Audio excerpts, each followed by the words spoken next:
একবার সিও নামের এক মেয়ে জাদুকরি একটা টেলিফোন খুঁজে পায় আর সেটা দিয়ে কল করতেই কলটা পৌঁছে যায় আজ থেকে ২০ বছর অতীতের এক সাইকো কিলারের কাছে। আর তখন থেকেই সিওর জীবনে একটা ভয়ঙ্কর অধ্যায় শুরু হয়ে যায়। অতীতের ছোট্ট একটা পরিবর্তনের ফলে ২০ বছর পরে সিওর বর্তমান জীবনে এমন কিছু পরিবর্তন হতে শুরু করে যেটা কল্পনারও বাহিরে। যারা দি বাটারফ্লাই ইফেক্ট বিষয়টা সম্পর্কে ধারণা রাখেন তারা হয়তোবা বুঝতে পারবেন আমি কি বিষয়টা নিয়ে কথা বলছি। তবে সমস্যা নেই, সিনেমাটা জটিল হলেও আমি আপনাদের সামনে গল্পটা এমন ভাবে তুলে ধরবো যেখানে আপনার কোনো কিছু বোঝার বাকি থাকবে না। সিনেমাটা ২০২০ সালে সাউথ কোরিয়ায় মুক্তি পেয়েছিল। আজকে তার সম্পূর্ণ গল্পটাই একদম শুরু থেকে বলতে চলেছি। তাহলে চলুন ডুব দেওয়া যাক আজকের গল্পের গভীরে। গল্পের শুরুটাই হয় সিওকে দেখিয়ে। আজ বহু বছর পর সে তার অসুস্থ মাকে দেখতে যাচ্ছে। তিনি তার গ্রামের এক হসপিটালে ভর্তি আছেন। তো সিও আগে নিজের বাড়ি যাওয়ার চিন্তা করে। তার বাড়িটা খালি অবস্থায় পড়ে আছে, কিন্তু সমস্যা হলো তাদের বাড়ি গ্রামের অনেকটা ভিতরে, তাই সেখান পর্যন্ত গাড়ি পেতে তার বেশ সমস্যা হচ্ছিল। তাছাড়াও ট্রেনে থাকাকালীন তার মোবাইল ফোনটাও হারিয়ে গিয়েছে, যার কারণে সে কাউকে কলও করতে পারছিল না। সেখানে যাত্রাপথে তার সাংহো নামের এক পুরনো ফ্যামিলি ফ্রেন্ডের দেখা হয়। তার বাবার বন্ধু ছিল সে। তার পরিবারের সাথে কোনো এক সময় তার খুব ভালো বন্ধুত্ব ছিল। সাংহো একজন ফার্মার। সে তার জমিতে অনেক বছর ধরে স্ট্রবেরি চাষ করে আসছে। দেখা সাক্ষাৎ আর কথাবার্তা শেষ করে সিওকে সেদিন সাংহোই তার বাসায় পৌঁছে দেয়। তাদের বাড়িটা খুব পুরনো, ভাঙাচোরা আর এলোমেলো অবস্থায় পড়ে আছে। বাসায় গিয়ে কিছুটা খোঁজাখুঁজি করতেই সে তার মায়ের খুব পুরনো একটা টেলিফোন খুঁজে পায়। টেলিফোনটা অন করে সে তার হারিয়ে যাওয়া মোবাইলে একটা কল করার চেষ্টা করে। আর কলটা রিসিভ করতেই সিও অপর পাশে থাকা মানুষটার সাথে কথা বলে, তাকে ফোনটা ফেরত দেওয়ার কথা বলে। কিন্তু অজ্ঞাত এক মহিলা তাকে ফোন ফেরত দেওয়ার বদলে টাকা চায়। কিন্তু সিও কিছুই বুঝতে পারছিল না। আবার কল করতেই সে দেখে মোবাইলটা এবার বন্ধ করে দেওয়া হয়েছে।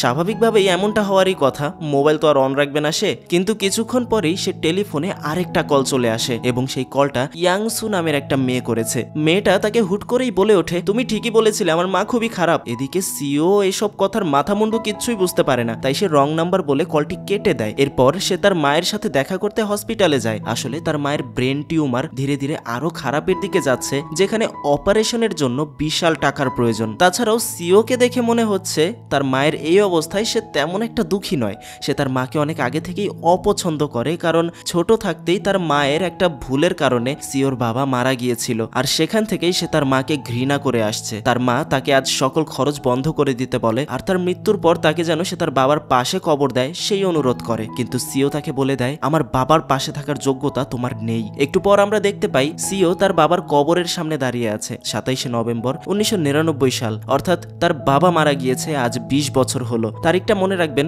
দরকার হবে সামনে। রাতের বেলা আবারও সেই টেলিফোনে কল চলে আসে। সিও এবারও রং নাম্বার বলে কলটা কেটে দেয়। তারপর কয়েক ঘন্টা পার হলে মাঝরাতে হঠাৎ আচমকা একটা শব্দ শুনে সিও ঘুম থেকে উঠে পড়ে। সে দেখে তাদের দেয়ালে টাঙানো ফ্যামিলি ফটো মেঝেতে পড়ে আছে। আর সেই ফটো লাগাতে গিয়ে সে লক্ষ্য করে খুব সম্ভবত দেওয়ালের ওপাশটা ফাঁপা। ওপাশে কিছু একটা অবশ্যই আছে, খালি জায়গা অবশ্যই আছে। এর সন্ধানে সিও দেওয়ালটা ধীরে ধীরে ভাঙতে শুরু করে। ভাঙতেই সিও দেখতে পায় লম্বা একটা সিঁড়ি বাড়ির তলদেশে নেমে গিয়েছে। সিও কখনো জানতো না তার বাড়িতে একটা বেসমেন্ট আছে, কিন্তু আজকে এই দেখে সে খুবই অবাক হয়। সিঁড়ি দিয়ে নিচে নামতেই একটা অদ্ভুত বাক্স তার নজরে আসে, যার ভেতরে সিও কিছু পুরনো জিনিসপত্র সহ একটা ডায়েরি এবং একটা ছবি খুঁজে পায়, যেখানে পুরনো একটা ডেট লেখা ছিল, যেটা হলো ২৬শে নভেম্বর ১৯৯৯। আর ছবিতে সে একটা মেয়েকে দেখতে পায়। মেয়েটাকে সে চিনতে পারে না। ঠিক তখনই তার মাথায় চলে আসে এটা তো সেই ডেট যে সময়টাতে তার বাবা মারা গিয়েছিল। তার বাবা মারা গিয়েছিল ২৭শে নভেম্বর, আর এই ছবিতে লেখা ২৬শে নভেম্বর, অর্থাৎ এক্স্যাক্ট সেদিনের আগের দিনের কথা। তাই পরদিন সিও ছবিটা নিয়ে সাংহোর সাথে দেখা করে। জিজ্ঞাসা করে,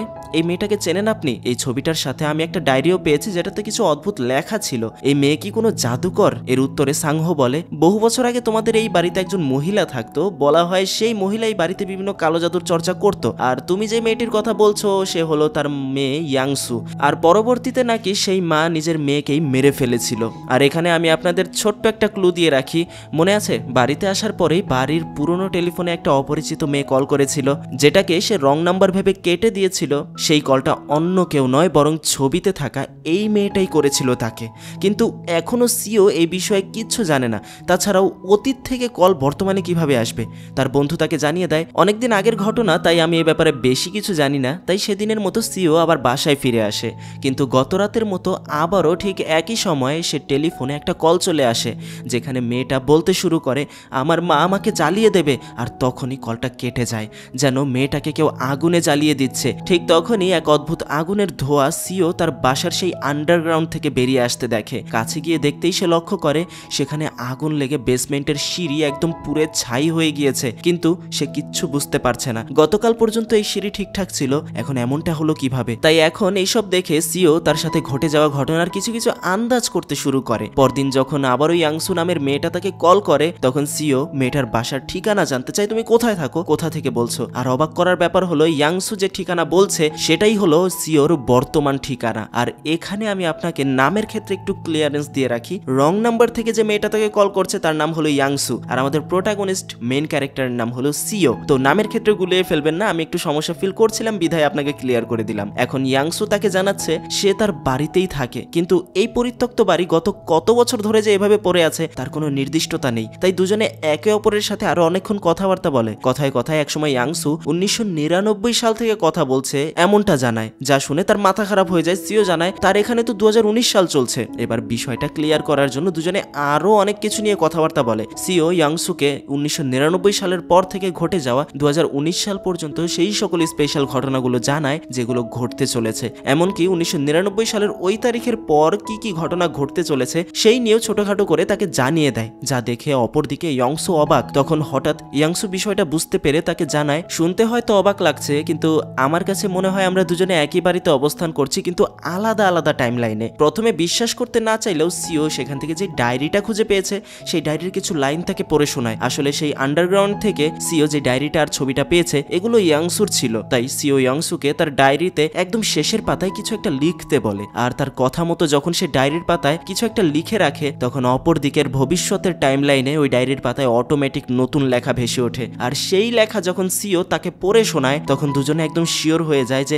এই ঘর এবং এই টেলিফোন সময়ের এক অদ্ভুত কালপিটের সাথে যুক্ত। আর এখানে কথায় কথায় সে জানতে পারে যে ইয়াংসুকে নাকি তার মা মানসিক রোগী ভাবে, তাই তাকে অনেক সময় পাগলা গারোতে থাকতে হয়েছে। এমনকি বর্তমানেও তার মা মাঝে মাঝেই তাকে ভালো করার জন্য তার উপর কালো জাদু করে। কিন্তু সে তো সুস্থ স্বাভাবিক মেয়ে, তাকে তার মা মেরে ফেলতে চায় এমনটা সে জানায়। তার মা তার সাথে খুব খারাপ ব্যবহার করে, এমনকি তাকে এমন সব অদ্ভুত খাবার খেতে দেয় যা তার একদমই পছন্দ না, কিন্তু তাও তাকে এইসব খেতে হয়। ইয়াংসু এর মা নাকি প্রতিদিন তাকে সুস্থ করার জন্য আলাদা আলাদা কালো জাদুর চর্চা করে। আর এইসব কথাবার্তা শেষ হলে কিছুক্ষণ পর 1999 সালে ইয়াংসু টিভিতে দেখতে পায় জেম্পো এয়ারপোর্টে এক ভয়াবহ বিমান বিধ্বস্তের ঘটনা ঘটেছে, যা সিও তাকে জানিয়েছিল।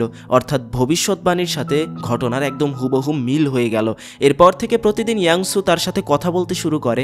স্বাভাবিকভাবেই তার একে অপরের সাথে তাদের ব্যক্তিগত বিষয় নিয়েও কথা বলে। ইয়াংসু তাকে জানায় তার মা তাকে কারো সাথে কথা বলতে দেয় না, এমনকি তার মা মানসিক রোগী মনে করে তাকে, তাই সে তার মাকে একদমই পছন্দ করে না। যা শুনে সিও বলে ওঠে আমিও আমার মাকে পছন্দ করি না, কারণ 20 বছর আগে আমার মায়ের ইচ্ছাকৃত একটা ভুলের কারণে আমার বাবা মারা গিয়েছিল। সেদিন তার মা গ্যাসের চুলা বন্ধ না করেই রান্নাঘর থেকে বেরিয়ে গিয়েছিল, আর খানিকক্ষণ বাদেই এক ভয়াবহ বিস্ফোরণে তার বাবা মারা যায়। ইয়াংসু জানায় কিছুদিনের মধ্যে তার মা এই বাড়িটা বিক্রি করে দেবে। আর হ্যাঁ, মূলত এটাই সেই টাইমলাইন যখন সিও একদম ছোট্ট ছিল আর তার বাবা সেই বাড়িটা তাদের জন্য কিনেছিল। অর্থাৎ তার বাবা তখনও বেঁচে আছে, এখনো সেই দুর্ঘটনা ঘটেনি। সময় মতো সেই বাড়ি কিনতে সিও এবং তার পরিবার একদিন আসে। ছোট্ট সিওকে দেখে ইয়াংসু ভবিষ্যতের সিওকে কল করে, বলে আমি তোমার ছোটবেলার রূপ দেখছি। এমনকি টেলিফোনের মাধ্যমে সে তার বাবার কণ্ঠস্বরও তাকে শোনায়, যা শুনে সিও অনেক ইমোশনাল হয়ে যায়। তাই সেখানে ইয়াংসু সিওর সাহায্য করতে চায়, তাকে জানায় আমি তোমার বাবাকে বাঁচাবো, তুমি চিন্তা করো না। তারপর অনেকগুলো দিন পার হয়ে যায়। কথা মতো এতদিনের মধ্যে সিওর বাবা সেই বাড়িটা কিনে ফেলেছে আর তাদের রেগুলার লাইফ লিড করছে। যেখানে কথা মতো চলে আসে 27শে নভেম্বর। সেদিন ইয়াংসু বেরিয়ে পড়ে সিওর বাড়ির উদ্দেশ্যে। সে লুকিয়ে সিওর বাড়িতে ঢুকে গ্যাসের চুলাটা বন্ধ করে দেয়। আর ঠিক এতটুকু কাজের জন্যই সেই ভবিষ্যতের টাইমলাইনে অর্থাৎ 2019 সালে সিওর জীবনে সবকিছু বদলে যেতে শুরু করে। তাদের ঘর একদম পরিবর্তন হতে শুরু করে, তার কাছে থাকা ফোন পরিবর্তন হয়ে যায়, তার শারীরিক অনেক কিছু পরিবর্তন হতে শুরু করে। ছোটবেলায় গরম পানিতে তার শরীরের একটা অংশ পুড়ে গিয়েছিল, কিন্তু সেই পোড়া হঠাৎ করে একদম ভালো হয়ে যায়। আর তার থেকেও সব থেকে বড় চমৎকার বিষয় এটা যে তার ফ্যামিলি একদম ঠিক আছে, তার বাবা বেঁচে আছে, তাদের বাড়ি খুব সুন্দরভাবে সাজানো, তার জীবনের সবকিছু সবকিছু যেন এক মুহূর্তের মধ্যেই বদলে গেল শুধুমাত্র অতীতের সেই একটা পরিবর্তনের কারণে। আর এখানেই সায়েন্সের একটা মজার কনসেপ্ট চলে আসে, সেটা হলো বাটারফ্লাই ইফেক্ট। একটা কথা আছে, যদি পৃথিবীর এক প্রান্তে একটা প্রজাপতি তার ডানা ঝাপটানি দেয়, তাহলে সঠিক নিয়মে চললে অপর প্রান্ত পর্যন্ত পৌঁছাতে পৌঁছাতে নাকি সেটা এক ঘূর্ণিঝড়েও পরিণত হতে পারে। তো এমনই একটা ঘটনা দেখা গেল এখানে। 20 বছর আগে জাস্ট ছোট্ট একটা পরিবর্তনের কারণে তার বাবা বেঁচে গিয়েছিল, আর তার বাবা বেঁচে গিয়েছিল বলে তার পরিবারটা ভবিষ্যতে খুব সুন্দরভাবে এগিয়ে গিয়েছে। এর মাধ্যমে পরিবারে বাবার অবদানটাও খুব সুন্দরভাবে বোঝা গেল, যার কারণে সিও ইয়াংসুকে খুবই ধন্যবাদ জানায়। তারপর থেকে সিওর জীবন বেশ আরামেই কাটছিল, কিন্তু অপরদিকে অতীতের টাইমলাইনে ইয়াংসু এর জীবন আগের মতোই কাটছিল। একদিন সিওর সাথে কথা বলতে গিয়ে ইয়াংসু তার মায়ের কাছে ধরা পড়ে যায়। তখন তার মা আবারও তার উপর জুলুম করতে শুরু করে। ইয়াংসু এর অবস্থা দেখে মনে হচ্ছিল তার উপর কিছু একটা ভর করেছে এবং তাকে নিয়ন্ত্রণ করছে, সে পাগলের মতো করছে। যেখানে তার সামনে কিছু ভবিষ্যৎ দেখানো হয়, জানানো হয় ভবিষ্যতের সময়তে ইয়াংসু অনেক মানুষের প্রাণ নেবে, যা দেখে ইয়াংসু এর মা অনেক ভয় পেয়ে যায়। তাই সে টেলিফোনটা নিয়ে সিওকে বলে, তুমি যেই হও না কেন ইয়াংসু এর সাথে আর কথা বলবে না, তা না হলে তোমার ভবিষ্যতে অনেক বিপদ আসবে। সে কোনো স্বাভাবিক মানুষ নয়, সে অনেক মানুষকে খুন করবে। এই কথা শুনে সিও কিছুটা ঘাবড়ে যায়। তাই সে ইয়াংসু এবং তার মায়ের সম্পর্কে আরো জানার জন্য ইন্টারনেটে ঘাটাঘাটি শুরু করে, কারণ আজকে এই সবকিছু জানতে পেরে তার মনে এদের ব্যাপারে জানার একটা কৌতূহল তৈরি হয়েছে। আর অনেকক্ষণ খোঁজাখুঁজি করে সে জানতে পারে তাদের টাইমলাইন যেভাবে চলছিল সেই অনুযায়ী ইয়াংসু এর টাইমলাইনের পরবর্তী দিনেই তাকে মেরে ফেলা হবে আর তার মাই তাকে খুন করবে। এইসব দেখে সিও অনেক ভয় পেয়ে যায়। যেহেতু ইয়াংসু তার বাবাকে বাঁচিয়ে তার এক নতুন পৃথিবী এনে দিয়েছে, তাই সে তাকে এবার সাহায্য করতে চায়। সে তাকে কল করে এবং ভবিষ্যতের কথা জানায় যে তোমার মা আজকে তোমাকে খুন করতে আসবে, তাই সম্পূর্ণ প্রস্তুতি নিয়ে রাখো, পালিয়ে যাও এখান থেকে। ইয়াংসু তার কথা মতো তেমনটাই করে। সে যখন চাকু হাতে তাকে মারতে আসে, কৌশলে সে তার মায়ের হাত থেকে চাকু ছিনিয়ে নিয়ে সে নিজের মাকেই মেরে ফেলে। অর্থাৎ এখানে অতীতের একটা বড় পরিবর্তন হয়ে গেল, আর এখান থেকেই শুরু হবে ঝামেলা। একটা বিষয় চিন্তা করবেন যে জাস্ট অতীতের সামান্য একটু পরিবর্তনের কারণেই সিওর জীবনটা কেমন ভাবে বদলে গিয়েছিল। তো কল্পনা করুন যখন এত বড় একটা পরিবর্তন হবে, না জানি তখন কি হতে চলেছে। সম্পূর্ণ ঘটনা একদম উল্টো হয়ে গেল। যেখানে ইয়াংসুর মারা যাওয়ার কথা ছিল সেখানে তার মা মারা গেল। তার মানে এটা নিশ্চিত সিওর বাবা যেমন ভাবে বেঁচে ছিল বর্তমান পর্যন্ত, তেমন ভাবেই এই পর্যন্ত গল্পের কোনো না কোনো জায়গায় ইয়াংসু এখনো জীবিত আছে। অপরদিকে আমরা অতীতের টাইমলাইনে দেখতে পাই আজ ইয়াংসু একদম ফ্রি হয়ে গিয়েছে। সে বাইরে বাইরে ঘুরে বেড়াতে থাকে আর তার পছন্দের কাজগুলো করতে শুরু করে। রেস্টুরেন্টে গিয়ে খাবার খাওয়া, শপিং করা, তার পছন্দের সব কাজ সে করতে শুরু করে। তারপর আরো কিছুদিন কেটে যায়। অতীতের টাইমলাইনে সাংহো অর্থাৎ সিওর সেই ফ্যামিলি ফ্রেন্ড, সে একদিন ইয়াংসুদের নতুন বাসায় তাদেরকে স্ট্রবেরি দিয়ে আসতে যায়। তবে বাসায় কেউ ছিল না বলে সে স্ট্রবেরি ফ্রিজে রেখে আসতে যায়, আর তখনই ভেতর থেকে একটা বিভৎস গন্ধ আসতে শুরু করে। ফ্রিজের ভেতর কালো পলিথিনের মধ্যে মোড়ানো কিছু একটা থেকে গন্ধটা আসছিল, আর সেটা ভালো মতো দেখতেই সে বুঝতে পারে এগুলো কোনো মানুষের শরীরের কাটা অংশ। অর্থাৎ ইয়াংসু এর করা অপরাধ সাংহোর কাছে ধরা পড়ে যায়, আর এই বিষয়টাই ইয়াংসু দেখে ফেলে। এখন অপরাধ ধামাচাপা দেওয়ার জন্য তার কাছে একটা উপায় ছিল, সাংহুকে মেরে ফেলা। প্রাণে বাঁচার জন্য সাংহো ওই টেলিফোনে পুলিশকে কল করে, কিন্তু কলটা পুলিশের কাছে না গিয়ে বরং প্রত্যেকবারের মতো আবারও 2019 সালে সিওর কাছে চলে আসে। সিও কলের ওপাশে থাকা সাংহোয়ের কণ্ঠস্বর চিনতে পেরে যায়, কারণ ছোটবেলা থেকেই সে তাদের ফ্যামিলি ফ্রেন্ড। চিনতে পেরেও সে কিচ্ছু করতে পারছিল না। সাংহো শুধু নিজেকে বাঁচানোর জন্য আর্তনাদ করছিল, আর এখানেই সিও জানতে পারে এগুলো করছে ইয়াংসু। সাথে সাথেই কলটা কেটে যায়, আর এই দেখে সে তার বাবা মায়ের কাছে যায়। সে তাদের কাছে সাংহোর ব্যাপারে জানতে চাইলে তারা এমন ভাবে উত্তর দেয় যে তারা কখনো সাংহোকে চিনতই না, যে নাকি তাদের ফ্যামিলি ফ্রেন্ড ছিল। যা শুনে সিও আরো ভয় পেয়ে যায়। সিও সাংহোকে খুঁজতে তার স্ট্রবেরি ফার্মেও যায়, কিন্তু সেখানে থাকা ফার্ম তো অনেক আগেই বন্ধ হয়ে পরিত্যক্ত অবস্থায় পড়ে আছে। অর্থাৎ এখানে অতীত পরিবর্তনের ফলে বর্তমানের সম্পূর্ণটাই পরিবর্তন হয়ে গিয়েছে, আর সেই অনুযায়ী 20 বছর আগেই সাংহো মৃত্যুবরণ করেছিল। সিও পুলিশ স্টেশনে গিয়ে সাংহোর ব্যাপারে জিজ্ঞাসা করে। এক পুলিশ অফিসার অনেক পুরনো সাংহোর ডেটা চেক করে জানায় এই লোক তো অনেক আগেই মারা গিয়েছে।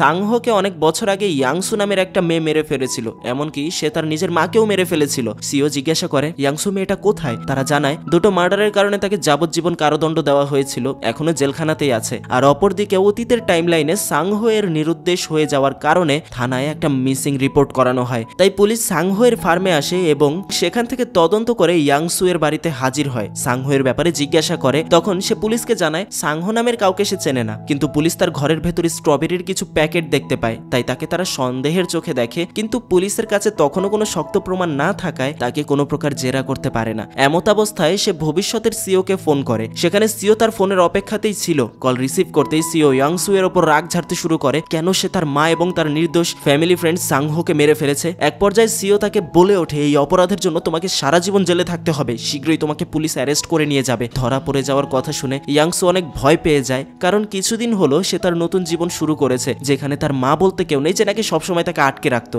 সে সিওকে বলে কোনো একটা উপায় বলে তাকে সাহায্য করতে, যাতে সে পুলিশের হাত থেকে বাঁচতে পারে, কারণ সে কোনো খুনির সাহায্য করতে চায় না। ঘটনার এই মুহূর্তে এসে সিও এবার ভালো মতোই বুঝতে পারছে যে ইয়াংসু এর মা আসলে তার ওপর কোনো কালো জাদু করেনি, বরং তাকে সম্পূর্ণ সময়টা সুস্থ করার জন্য এইসব তন্ত্রমন্ত্র কিছু একটা করছিল। এমনকি ইয়াংসু এর যে মানসিক সমস্যার কথা আমরা জানতে পেরেছিলাম সেটা তার আসলেও ছিল, সে একজন সাইকো। তাছাড়াও সে যে ভবিষ্যতে মানুষকে খুন করবে সেটাও প্রমাণিত হয়ে গেল। এইসব জানিয়ে সিও কলটা কেটে দেয়। এরপর ইয়াংসু তাকে কয়েকবার কল করে, কিন্তু সিও কল রিসিভ করে না। ইয়াংসু এবার রেগে ফুলতে শুরু করে, কারণ সামনেই হয়তোবা তাকে পুলিশ ধরে নিয়ে যাবে, কিন্তু সে জানে না পুলিশ তাকে কিভাবে খুঁজে বের করতে চলেছে। তাই সে জানতে চায় পুলিশ তাকে কিভাবে ধরেছিল, কিন্তু সেখানে সিও তার কোনো সাহায্য করতে চাইছিল না, যার কারণে ইয়াংসু মনে মনে বলতে শুরু করে আমি তোর বাবাকে বাঁচিয়েছি আর তার প্রতিদান এই দিচ্ছিস আমাকে। অপরদিকে পুরনো টাইমলাইনে সিওর বাবা মা যে নতুন বাড়িটা কিনলো সেটার ফাইনাল রেজিস্ট্রি করার জন্য ইয়াংসু এর মায়ের অপেক্ষা করছিল, কিন্তু ইয়াংসু এর মা তো বেঁচে নেই, এই ঘটনা এখনো জানাজানি হয়নি। আর এদিকে তখনও পর্যন্ত ইয়াংসু সিওকে ব্ল্যাকমেল করার উপায় খুঁজছিল। এক সময় সে উপায় পেয়েও যায়। হঠাৎ এক সুযোগে সিওর বাবার ওপর সে ভয়ঙ্কর আক্রমণ করে বসে, যার কারণে সেই ঘটনায় সিওর বাবা মারা যায় এবং তার বাবাকে মেরে সে সময়কার 8 বছরের বাচ্চা সিওকে সে নিজের সামনে চেয়ারে বেঁধে রাখে। আর যেহেতু অতীতে সিওর বাবাকে আবারও মেরে ফেলা হয়েছে, তাই বর্তমানেও সিওর সবকিছু আবারও পরিবর্তন হতে শুরু করে, তার বাবার অস্তিত্ব বিলীন হতে শুরু করে। সিও দৌড়ে তার বাড়িতে আসে, কিন্তু তখন সেখানে তার বাড়ি এক পরিত্যক্ত ধ্বংসবিশেষে পরিণত হয়েছে।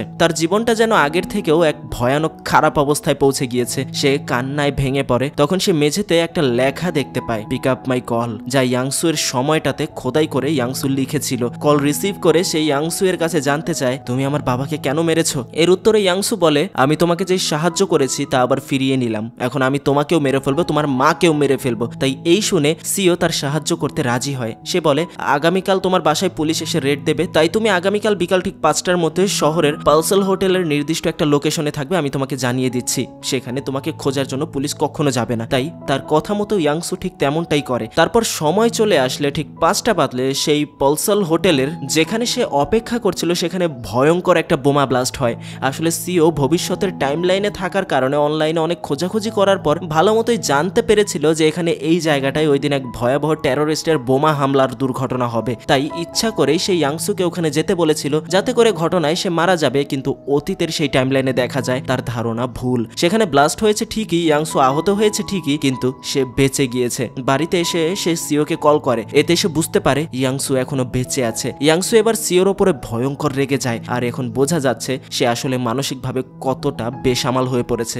মূলত সে সাইকোর মতো আচরণ করতে শুরু করেছে। সে ছোট্ট সিওকে ওই অবস্থায় বেঁধে রেখে টর্চার করতে শুরু করে, তার পায়ে গরম পানি ঢেলে দেয়, যার ইফেক্ট বর্তমানে সিওর ওপর পড়ছিল। তার পায়ের কিছুটা অংশ পুড়ে যাওয়ার দাগ হতে শুরু করে, আর সেখানে যন্ত্রণাও হচ্ছিল। কিন্তু প্রশ্ন একটা যে সে কেন এত রেগে থাকার পরেও ছোট্ট সিওকে মেরে ফেলছে না, তাই তো? আসলে একদিক থেকে এটার উত্তর হলো যদি সে সিওকে মেরে ফেলে তাহলে তো সে ভবিষ্যৎ জানতে পারছে না, আর তাছাড়াও ছোট্ট সিও যদি এখানেই মারা যায় তাহলে ভবিষ্যতের সিও বলতে কেউ থাকবে না, আর তাহলে ভবিষ্যৎ থেকে অতীতে কেউ তাকে কলও করতো না, ভবিষ্যৎ কেউ জানাতোও না। এমনকি এখন বর্তমানে যে ঘটনা ঘটছে সেই ঘটনারই কোনো অস্তিত্ব থাকতো না। অর্থাৎ সব দিক থেকে বিবেচনা করলে এটা একটা প্যারাডক্সের মতো হয়ে যেত, যাকে বিজ্ঞানের ভাষায় নাম দেওয়া হয়েছে দি গ্র্যান্ডফাদার প্যারাডক্স। তাই আর যাই হোক সেইটা করা যাবে না। ইয়াংসু তখন সিওকে হুমকি দেয় সে যদি না বলে পুলিশ তাকে কিভাবে ধরবে তাহলে সে তার মাকেও এক সুযোগে মেরে ফেলবে। তাই কোনো উপায় না পেয়ে সিও বাধ্য হয়ে পুলিশ স্টেশনে যায় এবং সেখানে এভিডেন্স রুমে ঢুকে লুকিয়ে ইয়াংসু এর কেস ফাইল বের করে, যেখানে সে দেখতে পায় একটা ডাস্টবিন থেকে পুলিশ সেই ছুরিটি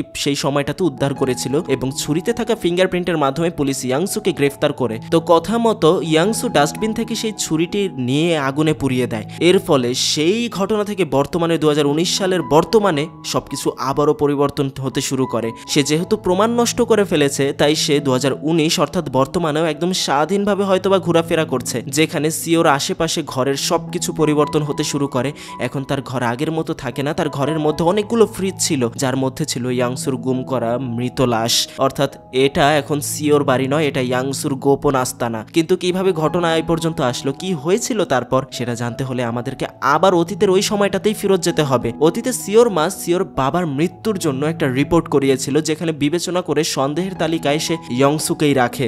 তাই পুলিশের প্রধান সন্দেহের তালিকায় ছিল ইয়াংসু। জিজ্ঞাসাবাদের সময় ইয়াংসু পুলিশকে মিথ্যা কথা বলে। তাছাড়াও কোনো প্রমাণ না থাকায় পুলিশ সেদিন ফেরত চলে যায়, কারণ সে ভবিষ্যৎ থেকে জেনে সবকিছু পরিবর্তন করে ফেলেছে। কিন্তু তখনই সিওর মা মেঝেতে সিওর চুল বাঁধার ব্যান্ড কুড়িয়ে পায়। তার মেয়েকে সে গত 2 দিন ধরে খুঁজে পাচ্ছে না, এ নিয়েও সে কমপ্লেন করেছিল। আর আজকে এই দেখে তার সন্দেহ আরো প্রখর হয়। তাই আবারও পুলিশের সবাই চলে গেলেও একজন সেই ঘরটা সার্চ করতে শুরু করে, কিন্তু তারা বাচ্চা সিওকে কোথাও খুঁজে পায় না। আর এদিকে বর্তমান সময়ে সবকিছু পরিবর্তন হয়ে যাওয়ার পর সিও সেই টেলিফোনটি খুঁজছিল, যেটা সে ওই বাড়ির বেসমেন্টে খুঁজে পায়। আর ঠিক তখনই সিওর কাছে তার মা অতীতের ওই সময় থেকে কল করে। তার মায়ের গলা চিনতে পেরে তাকে সিও মা বলে ডাকে এবং এই বাড়ি থেকে দ্রুত বেরিয়ে যেতে বলে। সিওর মা এই কলটা রং নাম্বার মনে করে, কারণ অচেনা অজানা একজন তাকে কেনই বা মা বলে ডাকবে। সে তো কল করেছিল পুলিশের কাছে, এমন একজনের কাছে কল কেন যাবে? কিন্তু ইয়াংসু তো সবকিছুই জানতো যে তার সাথে সিও কথা বলছে। তাই পরক্ষণেই ইয়াংসু একদম সেই পুলিশ ইন্সপেক্টরকেই ঘায়েল করে মেরে ফেলে, কারণ প্রমাণ না পেয়ে বেশিরভাগ পুলিশ ওখান থেকে চলে গিয়েছিল।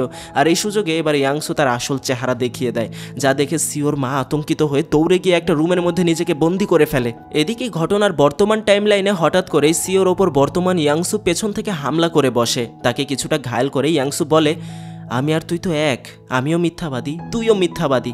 সে বলে, তুই কি মনে করেছিস তুই খুব সাধু?